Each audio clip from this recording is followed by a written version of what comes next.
Selamat datang di Irwan Cetas Channel. Jika kamu melihat gambar-gambar ini, apa yang terlintas di pikiranmu pertama kali? Cantik, ganteng, jago nyanyi, pintar ngedance? Ya seperti kebanyakan orang, saya pun juga mempunyai pikiran semacam itu. Nah, tapi ada orang-orang di luar sana yang mempunyai pikiran yang agak sedikit kampret jika melihat gambar-gambar itu atau foto-foto itu. Yang terlintas di pikirannya yang pertama kali adalah plastik.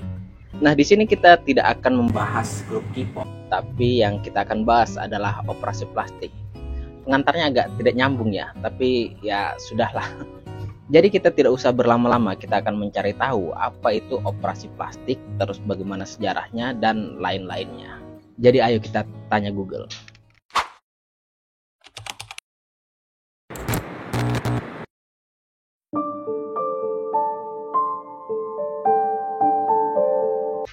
Istilah operasi plastik sebenarnya berasal dari bahasa Yunani, yaitu plastikos, yang artinya itu membentuk atau mencetak. Jadi dinamakan operasi plastik bukan berarti bahan-bahannya digunakan dari plastik. Nah, operasi plastik ini adalah sebuah cabang kedokteran yang memfokuskan untuk mengubah atau memperbaiki bagian-bagian tubuh yang rusak atau untuk mempercantik. Nah, operasi plastik umumnya terbagi menjadi dua ya, yaitu operasi plastik rekonstruktif, yaitu operasi plastik yang bertujuan untuk memperbaiki bagian-bagian tubuh yang rusak karena cedera, penyakit, ataupun cacat bawaan. Seperti misalnya gara-gara kecelakaan, terus karena terbakar, atau karena bibir sumbing kalau cacat bawaan. Terus yang kedua adalah operasi plastik estetika, yaitu operasi plastik yang bertujuan untuk mempercantik diri, seperti yang kita tahu banyak beredar di media-media sosial. Ya, oplas-oplas ya ini operasi plastik estetika.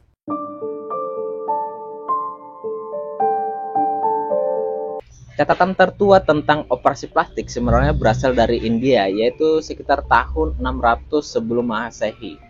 Ada sebuah teks kuno yang berbahasa Sanskerta yang bernama Susruta Samhita. Ya, saya juga bingung bagaimana orang zaman dulu itu bisa operasi plastik, sementara pengetahuan tentang jaringan kulit tentunya itu kan belum semaju sekarang.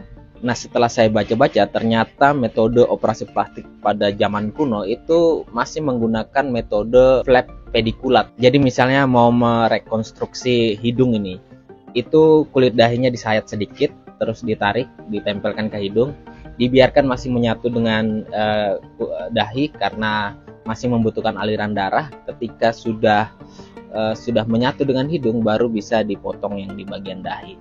Kalau dipikir-pikir itu agak mengerikan ya, dan bayangkan bagaimana orang zaman dulu pasti melalui percobaan-percobaan trial dan error. Jadi siapa orang dulu yang pertama kali mau menjalani atau dijadikan uji coba untuk operasi plastik? Itu sangat mengerikan, dan tentu saja sudah bisa dipastikan operasi plastik zaman dulu tentu saja tidak ditujukan untuk tujuan kecantikan atau estetika. Nah, singkat cerita, perkembangan operasi plastik itu terus naik di abad ke-18, ke-19, dan terus mencapai puncaknya di abad ke-20. Di mana pada abad 20 ada Perang Dunia I, jadi banyak tentara-tentara yang mengalami cacat karena korban perang. Jadi banyak yang hidungnya hilang sebagian, banyak yang tangannya buntung, banyak yang bibirnya robek. Nah, itu dokter-dokter diperintahkan atau diminta untuk mengobati tentara-tentara korban perang ini agar bisa dikembalikan bentuk-bentuk tubuhnya yang rusak akibat perang.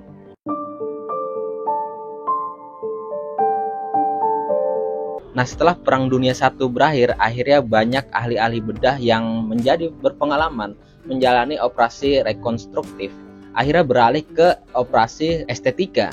Salah satu pionirnya adalah Sir Harold Gilles yang terkenal karena karyanya dalam merekonstruksi wajah, dan banyak juga metode-metode bedah plastik yang dipelopori oleh beliau ini.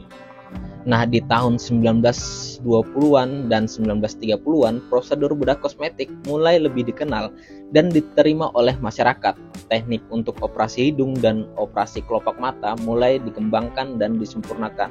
Berlanjut pasca Perang Dunia II, akhirnya banyak ahli-ahli bedah rekonstruktif ini mendapatkan permintaan-permintaan untuk bedah estetika karena keilmuannya juga sudah semakin bagus, semakin meningkat, alat-alatnya sudah semakin canggih, terus operasinya juga sudah mulai aman. Jadi banyak orang-orang yang di luar sana menggunakan operasi estetika untuk mempercantik atau mempertampan dirinya. Terus di tahun 1960-an dan 1970-an, operasi bedah plastik yang bertujuan untuk estetika itu semakin meningkat pesat, di mana banyak juga metode-metode baru yang tidak mengharuskan untuk melakukan operasi pembedahan, seperti sedot lemak, suntik botox, dan juga penggunaan laser. Nah, yang membuat juga semakin meningkat orang yang melakukan operasi bedah plastik estetika ini itu karena disebabkan oleh selebriti-selebriti sudah mulai menggunakan operasi plastik untuk tujuan kecantikan ini, dan juga media sosial yang ikut juga berkembang akhirnya membuat stigma operasi plastik untuk tujuan kecantikan ini menjadi sesuatu yang normal, sesuatu yang bisa diterima oleh masyarakat umum.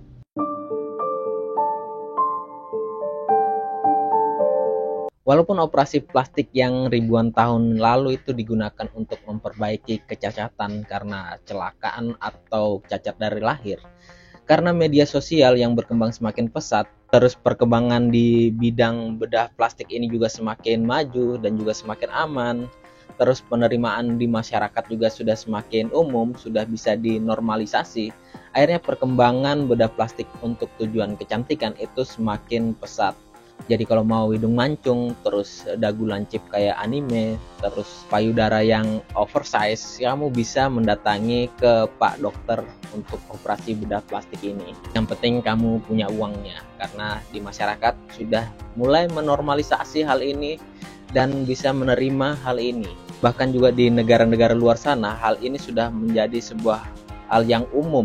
Misalnya menurut data ISAPS 2020, itu Amerika Serikat itu ada sekitar 4 juta prosedur pembedahan atau juga non bedah yang suntik botox atau sedot lemak. Terus juga ada juga di Brasil sekitar 2 juta prosedur pembedahan, dan juga tentu saja di Korea Selatan yang dimana mereka ingin hidungnya itu mancung dan juga kelopak matanya menjadi lebih besar seperti mata blow begitu. Dan juga banyak di negara-negara Amerika Latin tujuannya untuk memperbagus tubuhnya, memperbesar payudaranya, terus bokongnya juga dibikin lebih besar. Jadi hampir seluruh dunia operasi plastik untuk tujuan kecantikan itu sudah sesuatu yang normal, sudah mulai sesuatu yang umum. Yang penting ada uangnya. Oke, jadi sekian saja video kali ini, mungkin agak singkat dan juga agak kurang informatif ya, tapi akhirnya saya terjawab sudah, di mana operasi plastik itu tidak menggunakan plastik tapi menggunakan bagian tubuh kita lainnya, misalnya kulit paha atau kulit perut, dicangkokkan di daerah-daerah yang membutuhkan pencangkokan kulit itu, dan juga bagaimana sejarahnya akhirnya saya juga bisa tahu. Oke, terima kasih sudah menyimak. Saya pencinta K-pop. Dadah.